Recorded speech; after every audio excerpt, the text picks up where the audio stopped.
Muhammad wa ali Muhammad. Sallallahu alaihi Muhammad wa ali Muhammad. Please satisfy Muhammad sallallahu alaihi wasallam.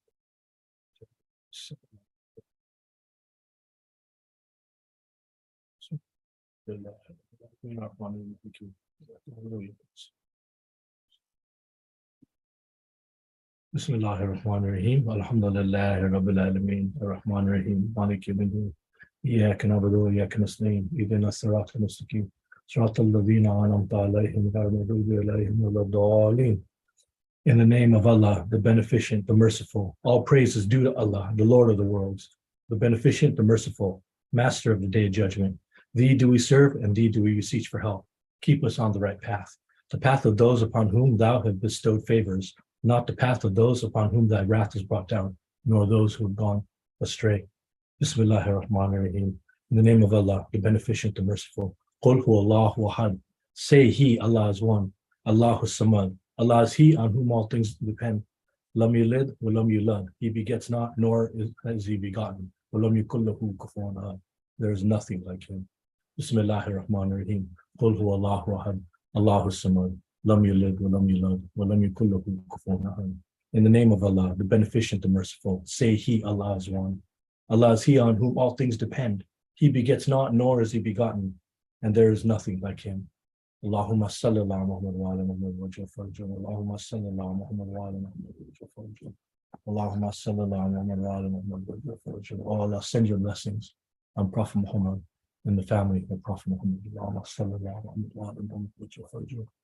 I want to offer condolences first to Bibi Fatima Zahra, the Lady of Light. Allahumma salli ala Hazrat Ali alayhi salam. Allahumma salli ala to our holy prophet, Prophet Muhammad sallallahu alayhi wasallam. Allahumma salli ala Muhammad wa ala Muhammad wa jal farjah. And to our living Imam, Imam Mahdi, Sahib al-Zaman al-Islam, the Master of Time. Allahumma salli ala Muhammad wa ala Muhammad wa jal farjah. On the tragic events that happened in these nights of Muharram. Please, before we begin our program will be as follows. We're going to do the recitation of Hadith Kissa.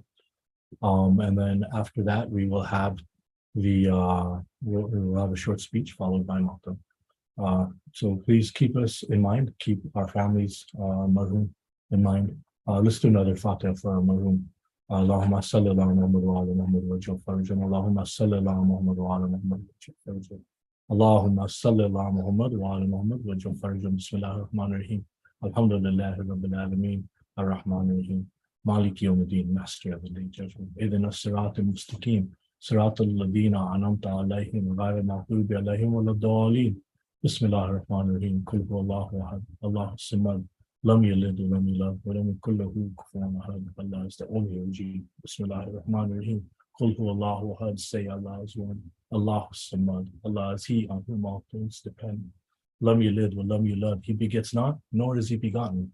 وَلَمْ يَكُنْ لَهُ كُفُوًا أَحَدٌ. And Allah is the unique, the true OG. Allahumma salli ala Muhammad wa ala Muhammad. Allahumma salli ala Muhammad wa ala Muhammad wa jal farjah. Allahumma salli ala Muhammad wa ala Muhammad wa jal farjah.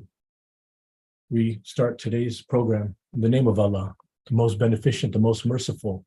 I'm easily distracted by the deceptions of this world. To guide me, you gave us a gift of the Immaculate 12. Even with the clear, easy path to salvation, I lie to everyone, even myself. There's no reason for me to ever do anything than to acknowledge your greatness. But even when I pray, it's the prayer of the faithless. My good deeds and acts of worship, they're aimless. So you provided direction to me, the Lady of Light, and Hazrat Ali, Sirat al-Mustaqim, the house of Bibi Fatima Zahra and Hazrat Ali. For the sake of their blessed house and their family tree, I ask, Ya Allah, I ask that you improve me, bless me, guide me, accept me, never reject me or any of my deeds, even though I do them arrogantly. Purify me then, me and my brethren, each and every one of our sins forgiven, each and every one of our acts of worship accepted, for the sake of He who you purified and perfected. Leave none of our humble gestures rejected. Give me the maximum benefit for each and every deed that can be. Nah, give me more than I expected, even though they are but small tokens of my affection to your lofty position that you stand alone in. What more can a poor man offer from his destitute situation? You are the king, the master, the owner, the creator of all things. And then there's me, without your generosity, has nothing except my prayers, my remembrance of you. I testify that you are one and you are never two, that Hazrat Ali is the only path that's true, that your greatness and my love for those who you love are my intentions for everything I do. Please answer my prayers and make this pure intention true. Bar Muhammad wa ala Muhammad sallallahu. Allahumma salli ala Muhammad wa ala Muhammad wa jal farajum. Now, before we recite Hadith Kisa, the story of the cloak, it was sourced by the light, for it was she who spoke about a house most blessed and purified above any other, the house of the light of Rasulullah, the house of the mother. The Prophet, he felt a weakness in his body. He told the father's mother, Allah is the only healer. There is no other. With the Yemeni over him, she would cover. Then Abul Qasim sat next to himself and sat next to his brother. Then inside this cloak came a light, bright enough to illuminate all sight, born from density, was created from the highest intensity. In came the mother. May Allah send blessings on another than Muhammad's family for all eternity. May he quickly return my living Imam to me. All five inside a single Yemeni. Angels huddled tight on that night in paradise, stretching as far as the light could see, but they would never be as pure as the 2 + 3. A cloak like no other, a Yemeni, a comforter sitting with the family tree, a perfect circle with immaculate company, God's love and his progeny. Their flesh is his flesh, blood is his blood. If you're at war with them, he said, you were at war with me. May Allah send blessings on Muhammad's family for all eternity. May he quickly return my living Imam to me. Hazrat Jibreel, Allah's archangel, Hazrat Jibreel saw them run 5s and he asked Allah if he could run 3 on 3. Allah said, he said, fly from Iliin down to earth and deliver this message of purity. The 6th man among the 5 you were allowed to be. Assembled on that night was the greatest team in history. The house of the light of Imamat, Ibadat, and of prophecy. The house of Fatima Zahra, her father, Muhammad, her husband, Hazrat Ali, Imam Hassan and Imam Hussain, children of the Lion of the Light, masters of the youth of paradise, Al-Mujtaba, and the king of the Shaheed, the sons of Qamar bin Hashim, her progeny, the greatest angel and immaculate 5, the most beloved to ever be alive, the purest house the world would ever see, for the sun, the moon, the rotating cosmos, and the sailing ships, the Teslas, the AI, supercomputers, every single invention, Amazon Prime was created for no other than thee. May Allah send blessings on Muhammad's family for all eternity. May he quickly return my living Imam to me. Now that we've spoke of the event of the greatness of the event of the cloak, you know what's happening? Angels are surrounding you and me. That's right. Never again stressed nor oppressed, never sad nor mad will we ever be. If you have a prayer, keep us in mind in your prayers. If you have a prayer, he will answer. Now is the time to implore it on he. Whatever your request, this time is the best. Why? Whatever your request, this time is the best for you and I. We have achieved success from this moment all the way to Akhirah wa Rabbil Kaaba, Bar Muhammad wa ala Muhammad sallallahu. Allahumma salli ala Muhammad wa ala Muhammad wa jal farajum.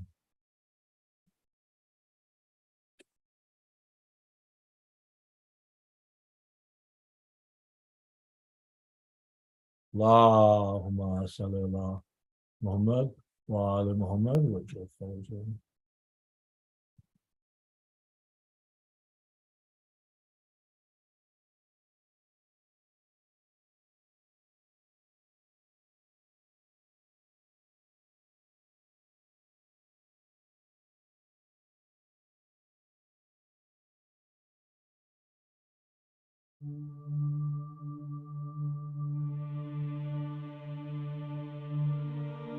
بسم الله الرحمن الرحيم.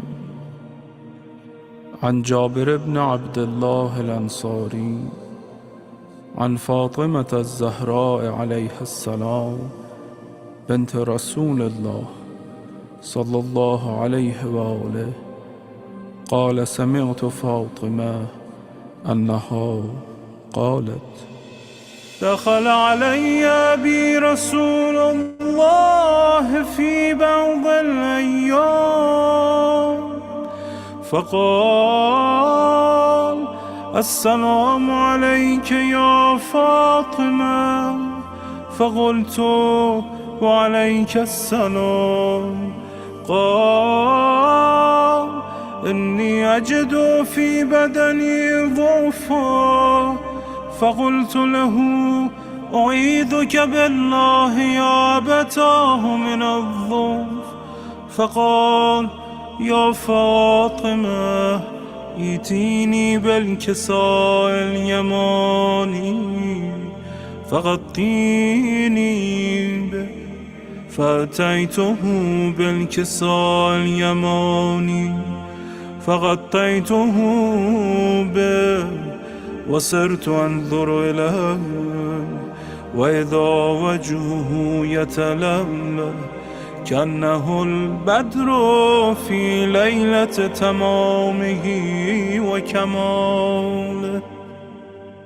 فما كانت إلا ساعة وإذا بولدي الحسن قد أقبل وقال: السلام عليك يا أمه.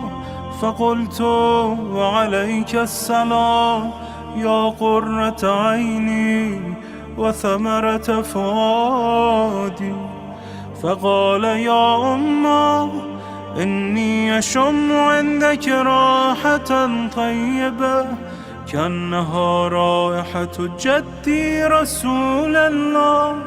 فقلت: نعم، إن جدك تحت الكساء.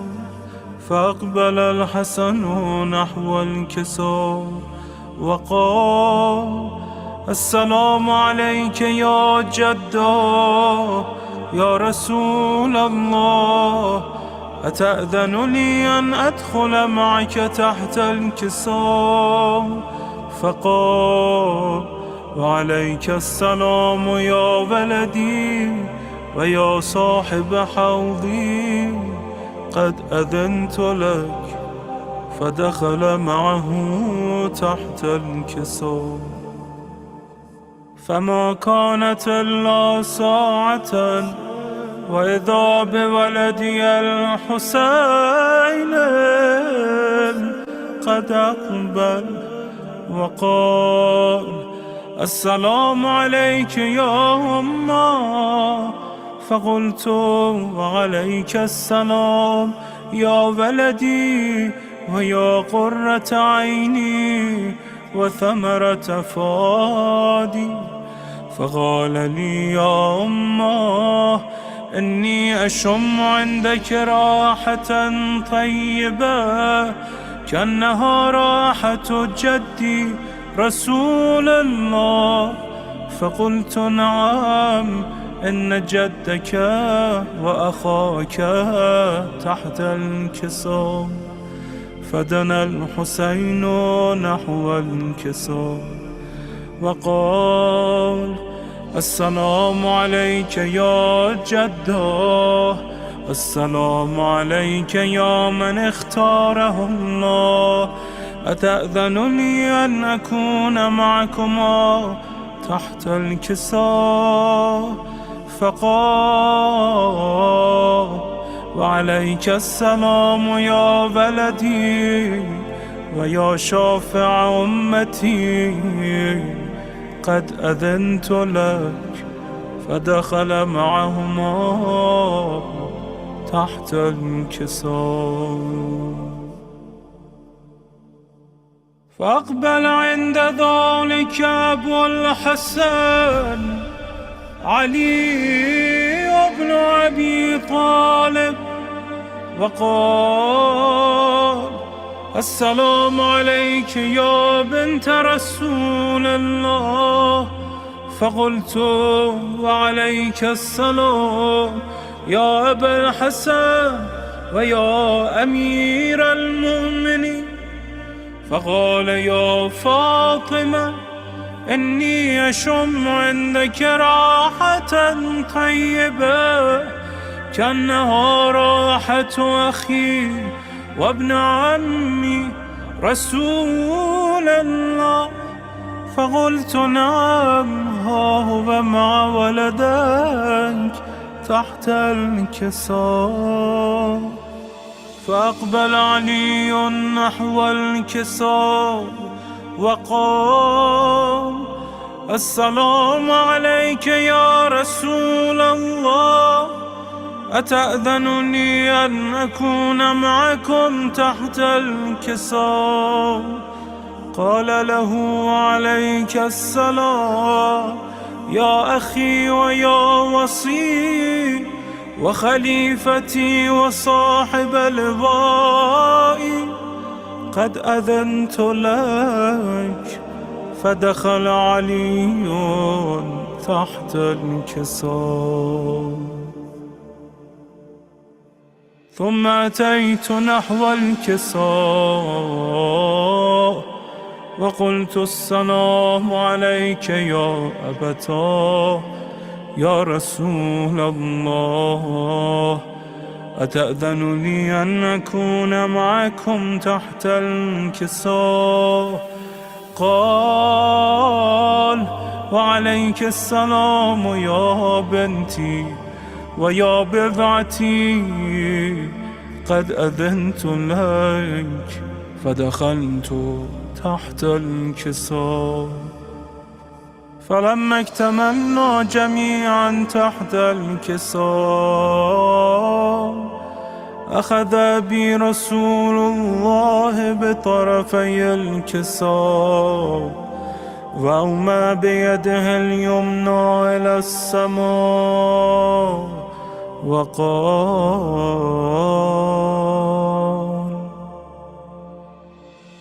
اللهم إن هؤلاء أهل بيتي وخاصتي وحامتي، لحمهم لحمي ودمهم دمي، يؤلمني ما يؤلمهم ويحزنني ما يحزنهم. أنا حرب لمن حاربهم وسلم لمن سالمهم وعدو لمن عاداهم ومحب لمن أحبهم. إنهم مني وأنا منهم، فاجعل صلواتك وبركاتك ورحمتك وغفرانك ورضوانك علي وعليهم، وأذهب عنهم الرجس وطهرهم تطهيرا.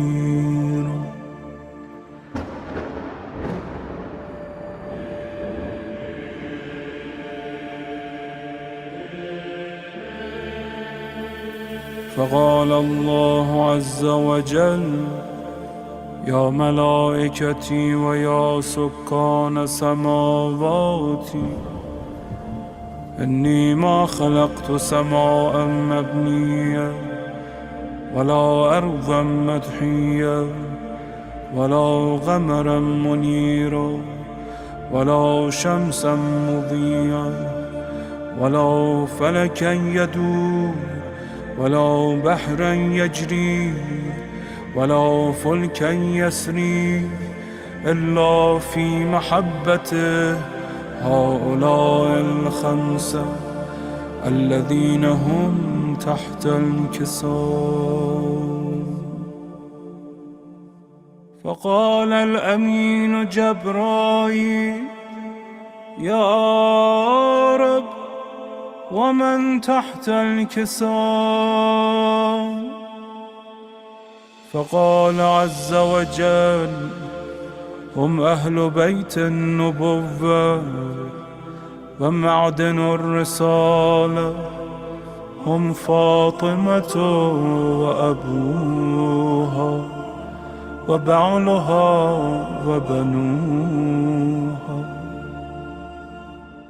فقال جبرائيل: يا رب، أتأذن لي أن أهبط إلى الأرض لأكون معهم سادسا؟ فقال الله: نعم، قد أذنت لك. فهبط الأمين جبرائيل وقال: السلام عليك يا رسول الله. العلي الأعلى يقرئك السلام ويخصك بالتحية والإكرام ويقول لك: وعزتي وجلالي إني ما خلقت سماء مبنية ولا أرضا مدحية ولا قمرا منيرا ولا شمسا مضيا ولا فلكا يدور ولا بحرا يجري ولا فلكا يسري إلا لأجلكم ومحبتكم، وقد أذن لي أن أدخل معكم، فهل تأذن لي يا رسول الله؟ فقال رسول الله: وعليك السلام يا أمين وحي الله، إنه نعم، قد أذنت لك. فدخل جبرائيل معنا تحت الكساء، فقال لأبي: إن الله قد أوحى إليكم يقول: إنما يريد الله ليذهب عنكم الرجس أهل البيت ويطهركم تطهيرا.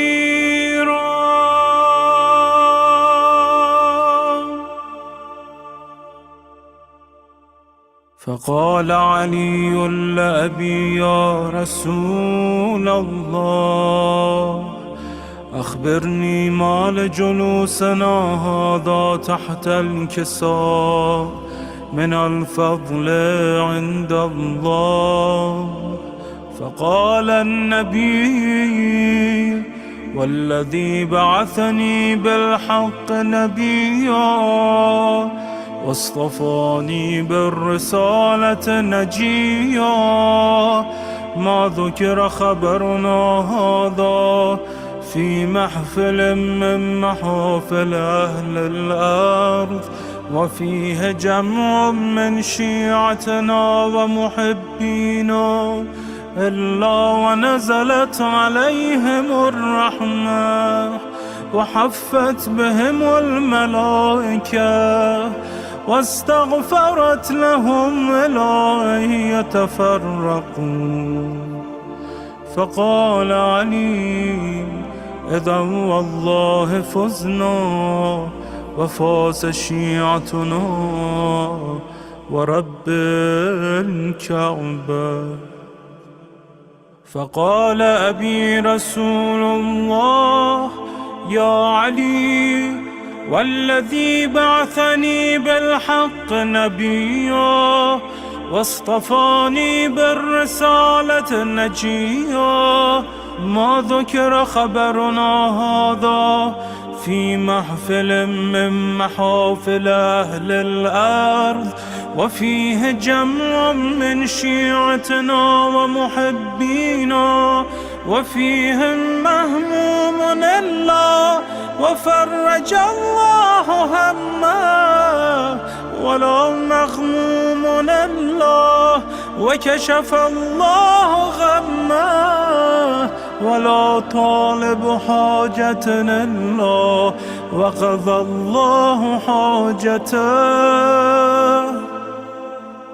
فقال علي: إذا والله فزنا وسعدنا وكذلك شيعتنا. فازوا وسعدوا في الدنيا والآخرة ورب الكعبة.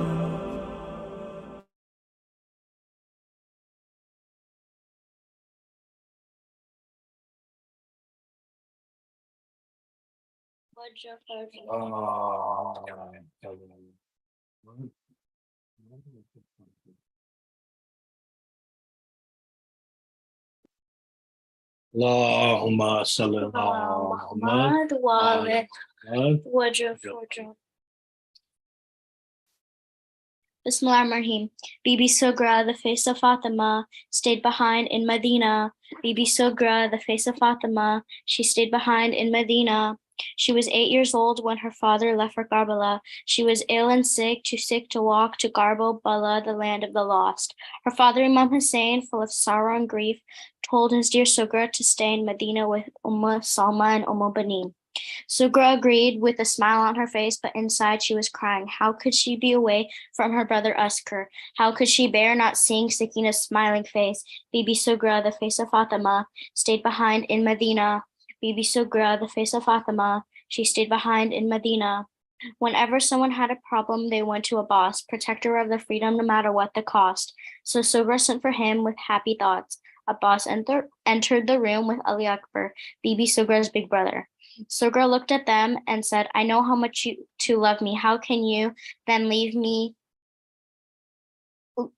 here to cry? If I die, who will bury me? Please, Uncle Abbas, don't leave me here. My dear Sugra, you're too sick to walk. You'll die on the way there. You wouldn't be able to bear the travels to Kufa. Once we were settled somewhere, we promise we'll come fetch you. Fatima Sugra couldn't bear these words, but yet she had to hold back tears. She lovingly said to Ali Akbar, promise me one thing, don't get married until I come. And if I die, bring your bride to my grave. It will make my spirit happy. And I'll look at your wife and say, Allah bless them with a happy life, and make sure your wife and you read Surah Fatiha on my grave and cry for me every day. Bibi Sugra, the face of Fatima, stayed behind in Medina. Bibi Sugra, the face of Fatima, she stayed behind in Medina. Akbar and Abbas couldn't hold back tears as well as they said goodbye. They couldn't cry because then Sugra would cry and get weak, but inside they felt sorrow and grief. Imam Hussain promised to wave back at Bibi Sugra until he couldn't see anymore. He did this till his eyes couldn't see. Then he stopped the caravan and cried, for he had left his dear Sugra behind.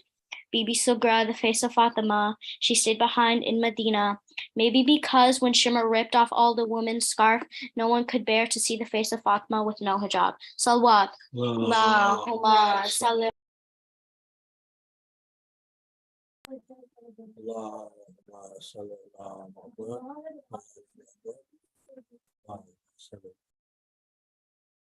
A beautiful poem. That was Asya Zainab, one of the original members of NWA, Muslims with Allah, Muslims with Azadari, Muslims with Ali, War Muhammad wa ala Muhammad sallallahu Allahumma salli ala Muhammad wa ala Muhammad wajhu farajhum.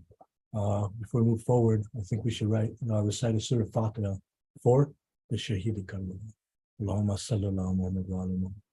Allahumma salli ala Allahumma salli ala Bismillah Mali. Yeah.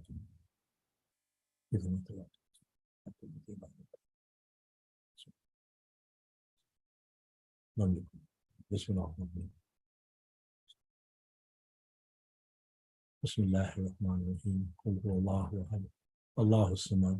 Lam yalid wa lam yulad wa lam yakul lahu kufuwan ahad. Allahumma salli ala Muhammad. Allahumma salli ala Muhammad. Allahumma salli ala Muhammad wa ala Muhammad. Ya Allah, first we ask you to shower blessings on Prophet Muhammad and the family of Prophet Muhammad, the house of the light, the house that shines so bright. And when those blessings are received by that family, that perfect, loving, amazing family, and they confirm to you that we're the lovers, at that moment and at no other, Ya Allah, we ask that you answer all of our prayers, forgive all of our sins, let all of our shortcomings go. Ya Allah, we can't even survive the trials of this life. How are we going to survive the squeezing of the grave? I don't even know. Ya Allah, please forgive the sins of me, my family, marhum kul mu'minin mu'minat. Please give this the blessings from this azadari. Please accept our azadari, accept our acts of worship, accept our prayers, our submission to you.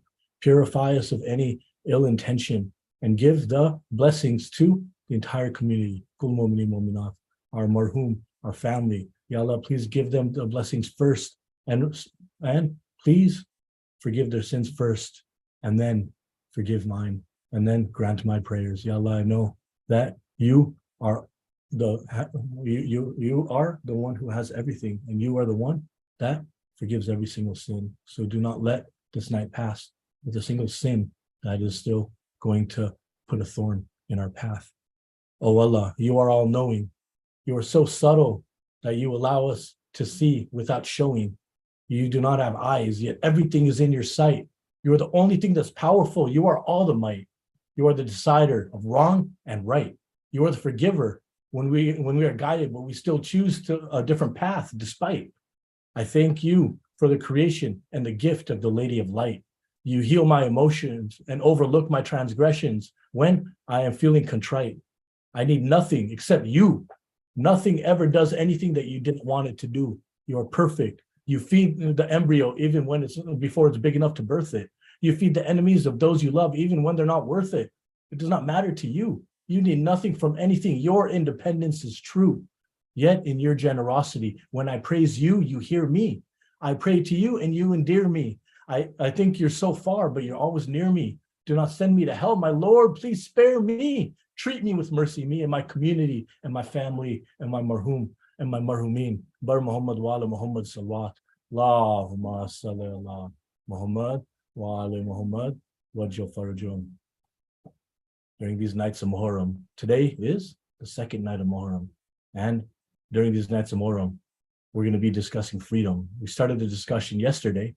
We had a discussion about what freedom is in its literal sense. What's freedom in its literal sense? Freedom, it's not true freedom unless it's unlimited. If you put a cap, a limit on freedom, it can't be freedom in its pure, most perfect sense, right? So once you limit freedom, by definition, it ceases to be freedom. Therefore, it's necessary. It's a necessary component of this freedom to be created, conjectured, designed, and granted by an entity that has no limits. Anything short would limit our freedom. If it's created by something with limits, then our freedom is limited. It would destroy the very concept of freedom at its essence. Allahu Akbar. Allah is the greatest, greater than the great. He's unlimited, and he created freedom, and he determined mankind to be free. That's why we have true freedom, because our freedom is unlimited, because given to us by he who has no limits. Allahu Akbar. Yesterday, I asked a question. Well, actually, I asked a lot of questions, right?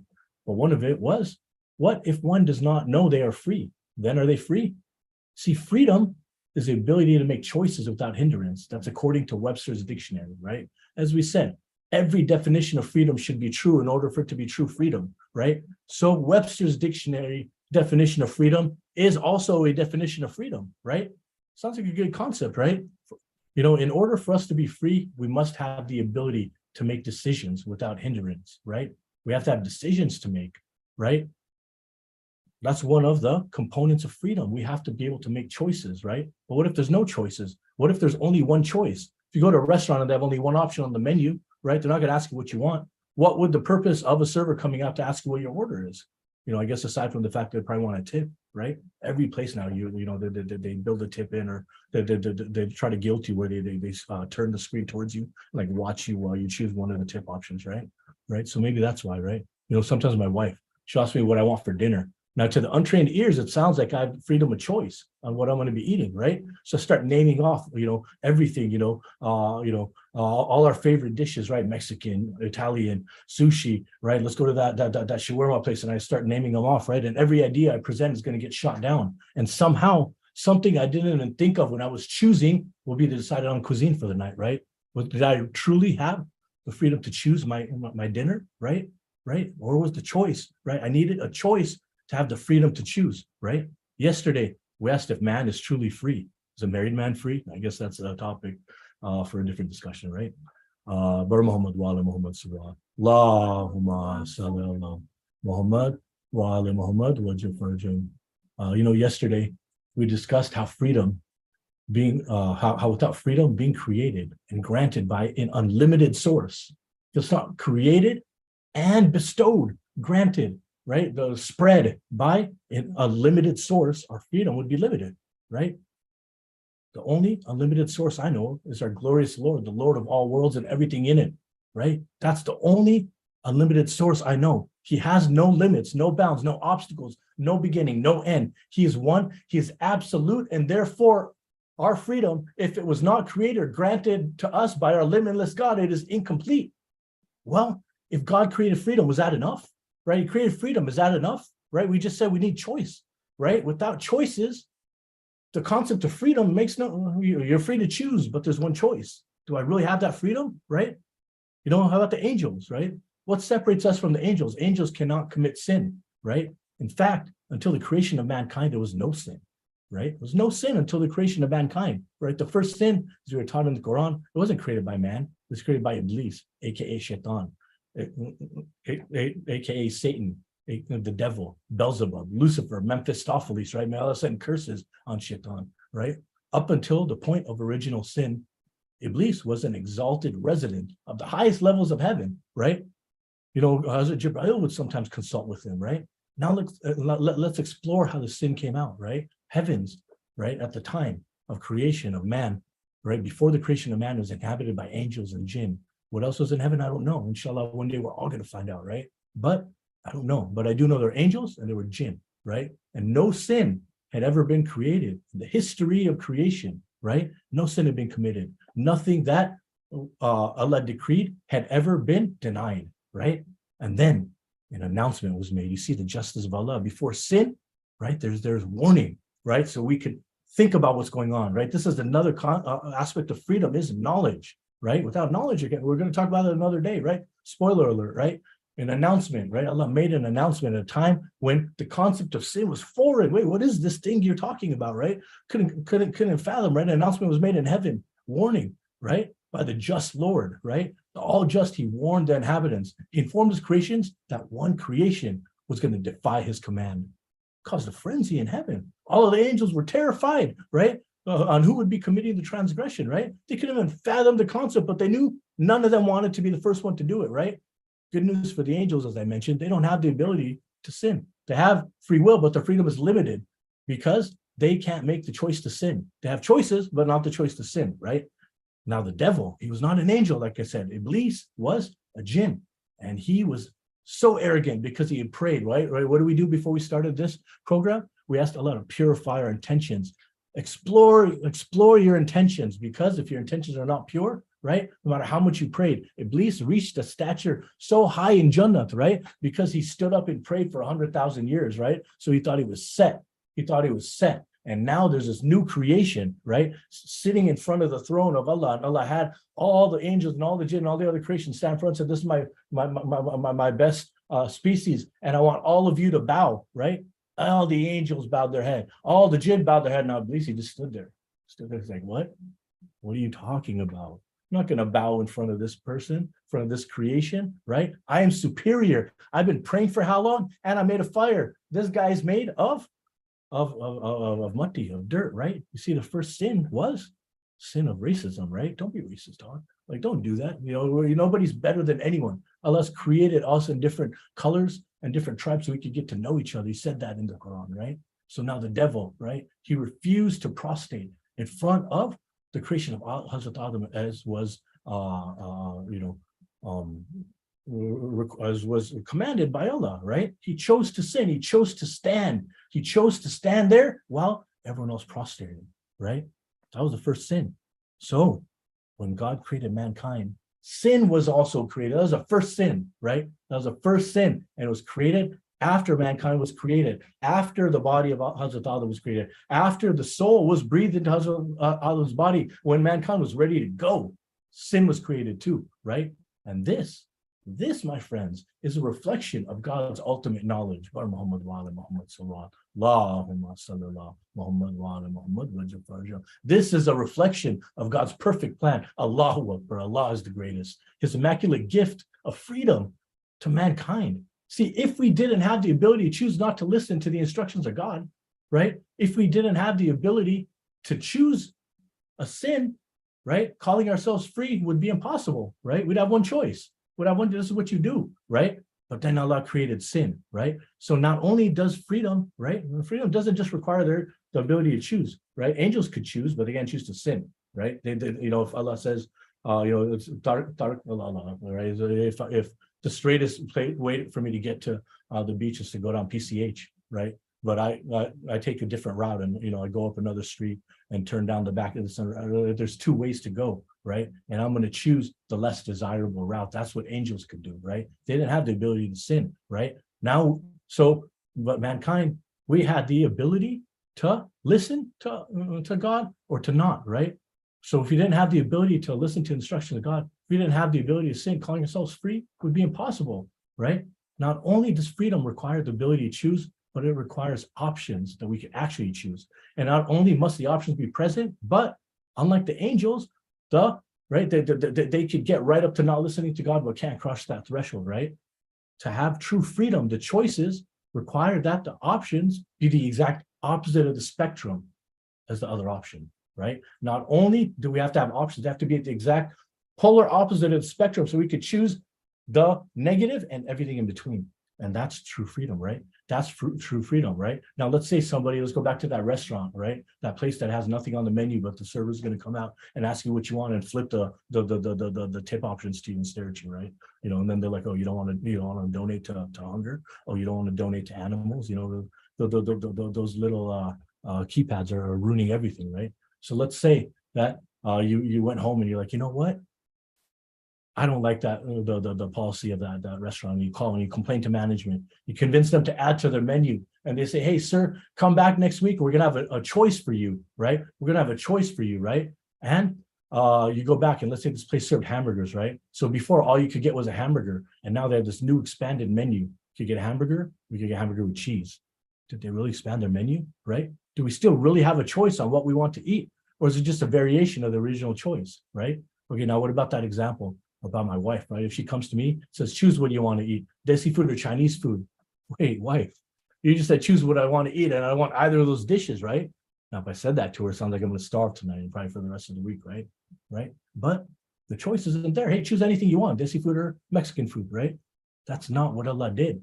Allah created our freedom to be unlimited, right? Not only did he create the concept of freedom to be unlimited because he is unlimited. So there's no limits on our freedom, right? He didn't create something else and have that something else create freedom. And our freedom is limited to the source, right? And that source is something that has limits because only Allah has limits. And even if its limits go beyond anything we could ever fathom, our freedom would still have a limit because it's not created and bestowed on us by Allah, right? So Allah created our freedom to be unlimited. And he also created the components of this unlimited freedom by the creation of sin, right? And the creation of sin. Without the components of freedom, right? The concept of freedom, right? You need the components of freedom, right? You design a car, you still need the components. And we know that Allah needs no components, but we do.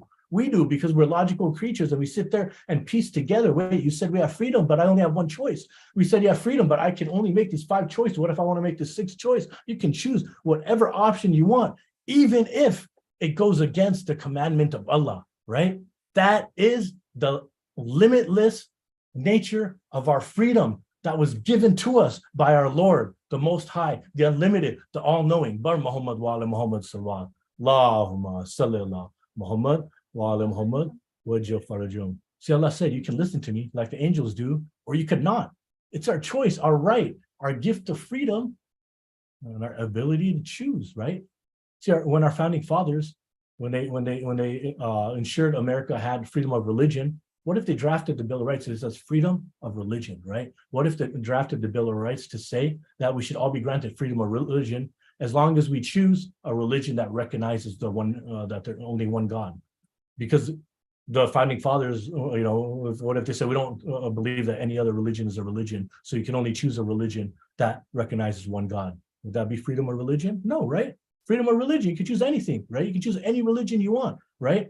Anything, right? Also, what if freedom of religion stated that we can choose any religion as long as we choose a religion, right? See, it doesn't have the opposite spectrum. Choose any religion as long as you choose a religion. Well, what if I want to not choose a religion? That's a polar opposite of choosing a religion, right? So according to Bill of Rights, we can choose a religion or not choose a religion and everything in between. That's why, right? We have freedom of choice. See, what someone wants to choose?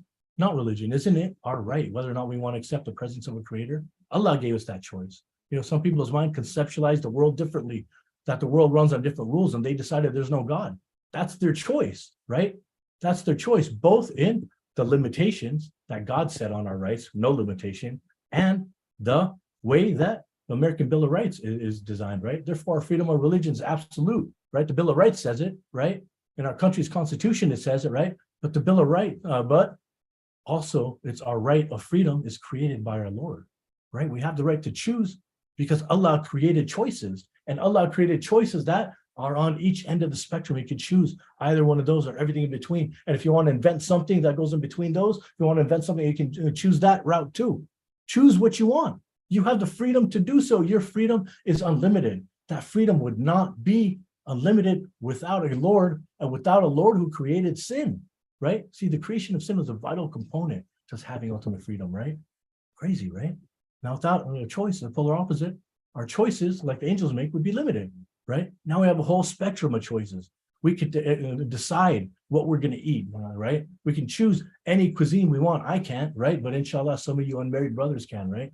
Right? Choose any cuisine you want, right? We can decide if we want to acknowledge the existence of God. We can decide if we want to deny the existence of God. We can choose to acknowledge our God as one and all powerful. We can choose to worship a group of gods that are imperfect. We can choose to pray. We can choose to not pray. We can choose to pray once in a while, right? These are all the choices that we have and more, right? Right? See, God created man. He intended man to be free. So not only did he give us free will, but he created the components of freedom and gave us those components, right?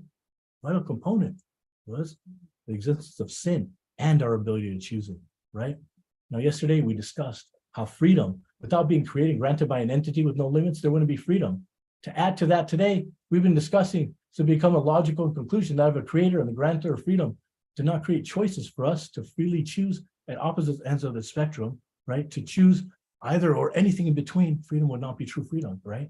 The only entity who sets the rules of right and wrong for the universe to follow is the same power that created freedom and the same power that gave mankind freedom. And that is the all-powerful, all-loving, unlimited in its capacity to do anything, create anything, is the same creator and grantor of freedom. None other than our perfect Lord, our master, our all-powerful God, Allah, the Lord of mankind, the Lord of the heaven and the universe, is Bar Muhammad wa ala Muhammad. Salawat.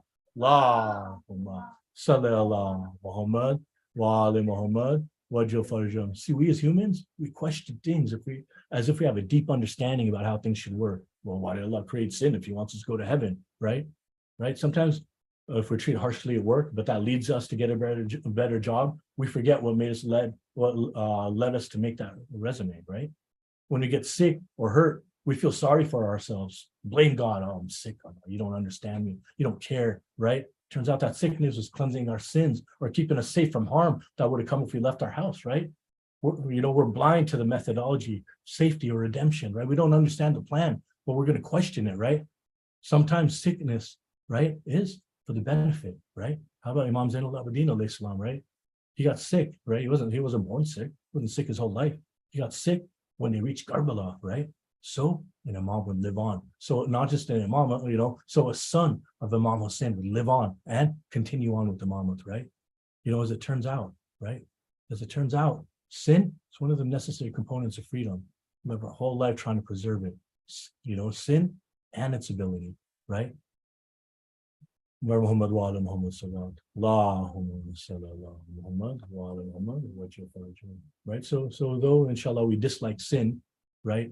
But just because we dislike something doesn't mean it's not a part of Allah's design, a part of his amazing plan, right? Right? Just like sickness, right? People, why God create sickness, right? People ask that all the time. If God is so merciful, why did God create sickness, right?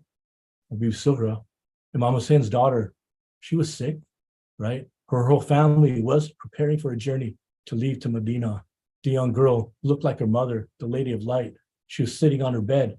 Her sickness, she was trying to fight. Please, Abbas, my uncle, convince my father, Hussein, I don't want to be left alone to never see any of you ever again. Whenever her father would walk past her room, she would sit up straight and try to act healthy, knowing that they would be leaving soon. She couldn't let them leave without her, so she called her brother, Ali Akbar. She could take it no longer. You'll leave me behind and forget about me.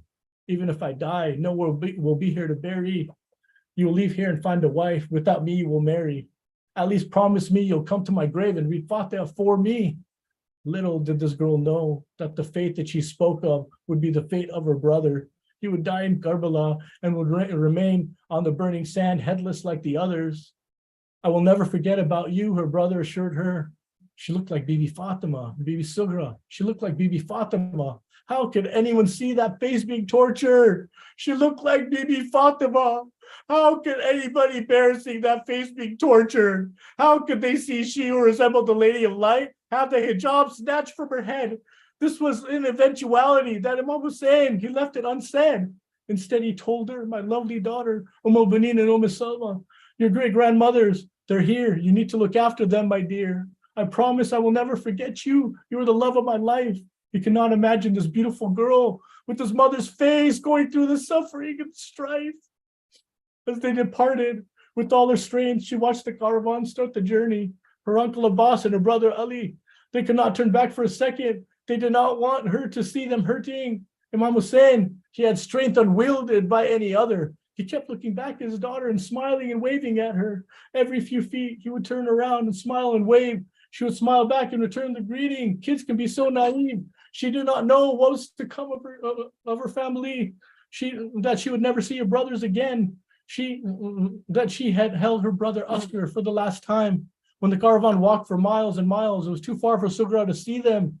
Imam Hussain stopped the caravan and he started crying and crying. He cried and he cried until he had no strength to cry. And they continued to walk. They continued to walk through the desert. And on the 2nd of Muharram, tonight's the 2nd of Muharram, right? Which we remember, right? On this night was the day that the caravan had arrived at the infamous site. Imam Hussein's horse stopped walking and would not move anymore. Imam figured his horse was tired and asked for horse number 2, number 3, number 4. He tried 7 different horses, but none would move. He dismounted the horse and took some of the dirt in his hands, and then he understood. He called the people of the town, a tribe that lived nearby. They told him this was the land of Karbala. He knew this was the land that he and his family would die. He bought the land from the people for 70,000 dinars. I come in peace, said Hussein. I mean you no harm. There's an army being sent here with the intention to harm me. They will torture and kill me and my family. He gifted the land back to the people he brought it from. In return, he asked the townsfolk if they would bury them. He has to speak only to the women of the tribe. Your husbands will not bury us for fear of their own demise. When they are working in the fields, please come bury us. Do not leave our bodies naked on the burning bloody dust.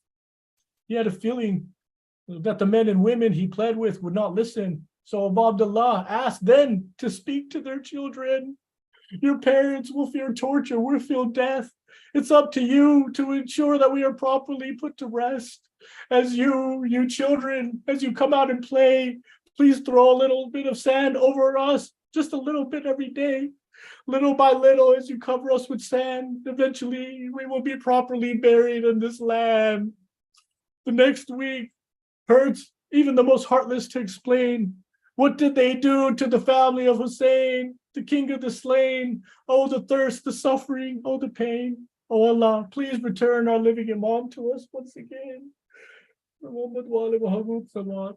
Allahumma salli ala Muhammad wa ali Muhammad. Allahumma.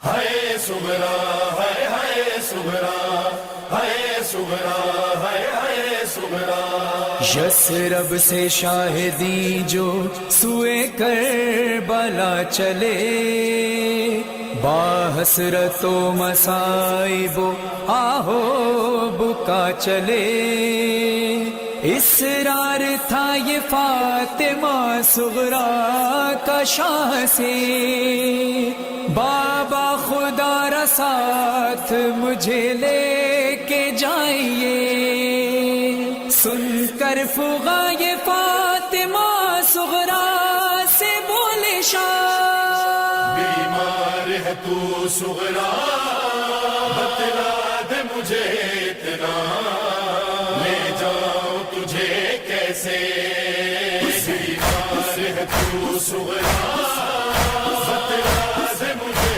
اتنا لے جاؤں تجھے کیسے آسان نہیں بیٹا راہوں کی جفا سہنا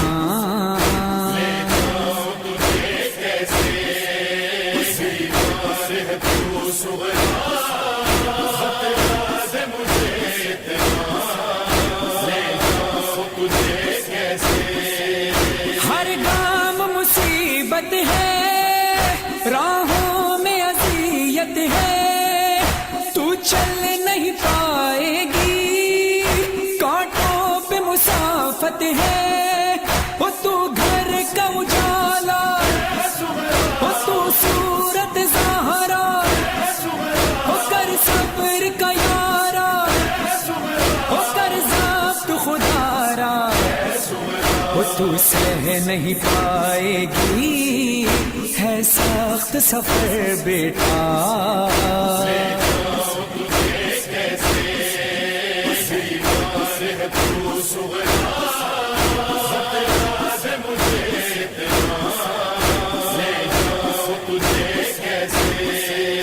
ہم کو ہے جہاں رکنا پرحال ہے وہ صحرا کہتے ہیں جسے کربل ہم کو ہے وہاں لٹنا وہ ہر سمت قضا ہے وہ نوآب و غذا ہے وہ کربل وہ جگہ ہے وہ بس ظلم و جفا ہے وہ اس غم سے تو بہتر ہے تو گھر میں رہے تنہا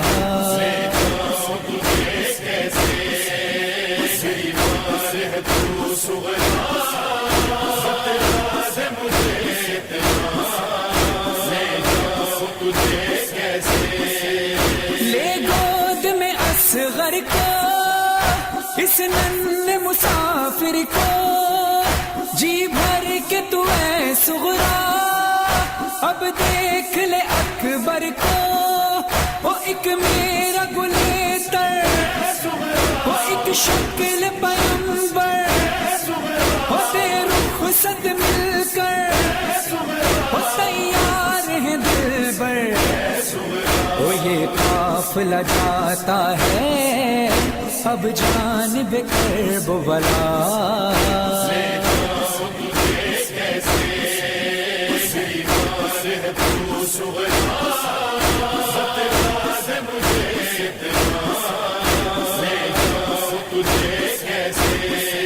سوئی ایک دن صغرا اور خواب میں یہ دیکھا لٹتا ہے بھرا کنبا شبیر ہوئے تنہا وہ کہتے تھے تڑپ کر وہ میری پیاری دختر وہ تو دیکھ یہ منظر وہ کوئی نہیں یاور وہ اب جان لیا تو نے میں اس لیے کہتا تھا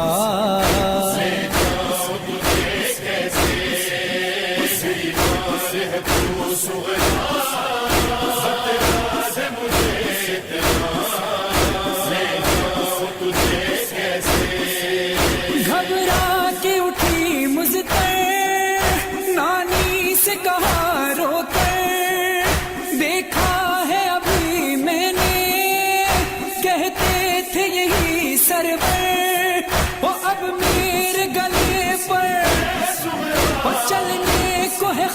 گجر کوئی نہیں آور ہمارے گئے دلبر یہ سوچ کے ہی میں نے بولا تھا تجھے بیٹا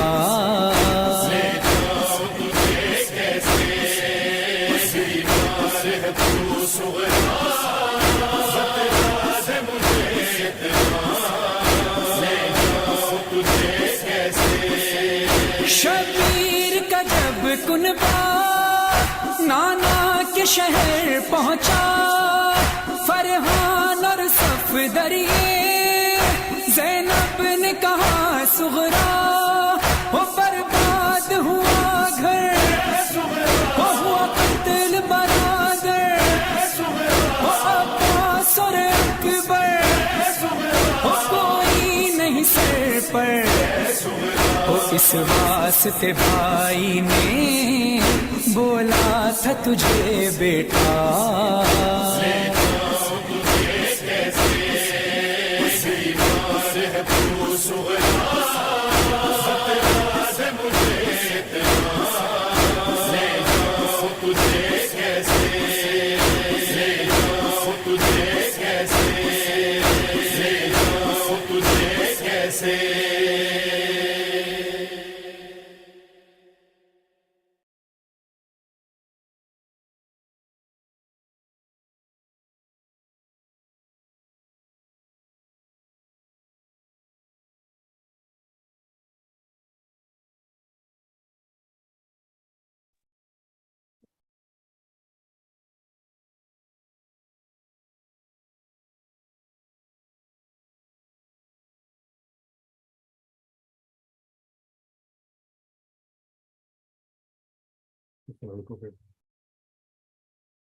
بسم اللہ الرحمن الرحیم اللہم